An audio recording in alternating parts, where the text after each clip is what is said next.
ನಮಸ್ಕಾರ ಸ್ನೇಹಿತರೆ, ರೇಖಶ್ರೀ ಕಿಚನ್ಗೆ ತಮಗೆಲ್ಲ ಸ್ವಾಗತ.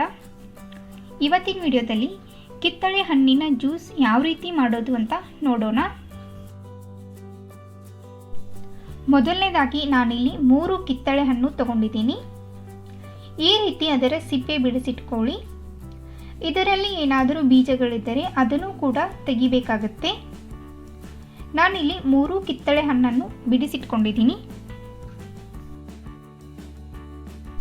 ಈಗ ಒಂದು ಮಿಕ್ಸಿ ಜಾರ್ಗೆ ಟ್ರಾನ್ಸ್ಫರ್ ಮಾಡಿಕೊಂಡು 2 ಟೇಬಲ್ ಸ್ಪೂನ್ ಸಕ್ಕರೆ, 1 ಗ್ಲಾಸ್ ನೀರು ಹಾಗೆ 1 ಏಲಕ್ಕಿ ಹಾಕಿ. ಏಲಕ್ಕಿ ಹಾಕೋದು ಆಪ್ಷನಲ್, ನಿಮಗೆ ಬೇಡ ಅಂದರೆ ಸ್ಕಿಪ್ ಮಾಡ್ಕೊಳ್ಬೋದು.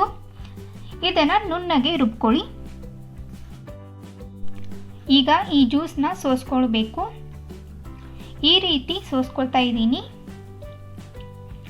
ನೀವು ಕೂಡ ಮನೆಯಲ್ಲಿ ಈ ರೀತಿ ಫ್ರೆಶ್ ಆಗಿ ಜ್ಯೂಸ್ ಮಾಡಿ ಕುಡೀರಿ, ಆರೋಗ್ಯಕ್ಕೆ ತುಂಬಾ ಒಳ್ಳೆಯದು. ನೀವಿಲ್ಲಿ ನೋಡ್ಬೋದು ನ್ಯಾಚುರಲಿ ಕಲರ್ ಎಷ್ಟು ಚೆನ್ನಾಗಿ ಬಂದಿದೆ ಅಂತ. ಹಾಗೆ ಮನೆಗೆ ಯಾರಾದರೂ ಗೆಸ್ಟ್ ಬಂದಾಗ ಫ್ರೆಶ್ ಆಗಿ ಈ ರೀತಿ ಜ್ಯೂಸ್ ಮಾಡಿಕೊಡಿ, ತುಂಬಾ ಇಷ್ಟಪಡ್ತಾರೆ. ಈಗ ಈ ಜ್ಯೂಸ್ನ ಒಂದು ಗ್ಲಾಸ್ಗೆ ಸರ್ವ್ ಮಾಡ್ಕೊಳ್ತಾ ಇದ್ದೀನಿ. ರೆಸಿಪಿ ಇಷ್ಟ ಆದಲ್ಲಿ ಲೈಕ್ ಮಾಡಿ, ಶೇರ್ ಮಾಡಿ ಹಾಗೂ ಸಬ್ಸ್ಕ್ರೈಬ್ ಮಾಡಿ.